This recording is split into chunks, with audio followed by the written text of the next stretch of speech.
കയ്യിലുള്ള വേസ്റ്റ് സാധനങ്ങൾ വെച്ചിട്ട്, അതായത് പുറത്തെ ഒരു പനമരം, പിന്നെ കുറച്ച് കത്തുകൾ, പിന്നെ കാട്ടിലുണ്ടാകുന്ന കുറച്ച് സാധനങ്ങൾ, പിന്നെ പഴയ ബുക്കിൻ്റെ കഷ്ണങ്ങളൊക്കെ വെച്ചിട്ട് എൻ്റെ പഴയ ജേണലിൽ, അതായത് വരെയുള്ള ജേണലിൽ ഞാൻ എങ്ങനെ ഇതിൽ ജേണൽ ചെയ്യും എന്ന് വിചാരിച്ചിരിക്കുന്ന ടൈമിൽ എൻ്റെ മനസ്സിൽ തോന്നിയ ഐഡിയ വെച്ചിട്ട് ഞാൻ ചെയ്യുന്ന ജേണലാണ്.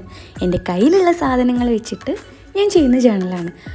ലൈഫ് ഭയങ്കരമായിട്ട് ബോറടിച്ചുകൊണ്ടിരിക്കുന്ന സമയത്ത് എന്ത് ചെയ്യും എന്നൊരു ഐഡിയ ഇല്ലാത്ത ടൈമിൽ എന്നാൽ പിന്നെ ഒരു ജേണൽ ചെയ്താലോ എന്നുള്ള ചിന്തയിൽ, വരെയുള്ള ജേണൽ വെച്ചിട്ട് എന്ത് ചെയ്യാനാണെന്നുള്ള ചിന്തയിൽ, പുറത്ത് പോയിട്ട് സാധനങ്ങൾ വാങ്ങിക്കണമല്ലോ ഒരു ജേണൽ ചെയ്യാനെന്നുള്ള ചിന്തയിൽ ഞാൻ തന്നെ വെറുതെ കുത്തിയിരുന്ന് ആലോചിച്ചു, എന്തുകൊണ്ട് കയ്യിലുള്ള സാധനങ്ങൾ വെച്ചിട്ടൊന്ന് ട്രൈ ചെയ്തുകൂടാ.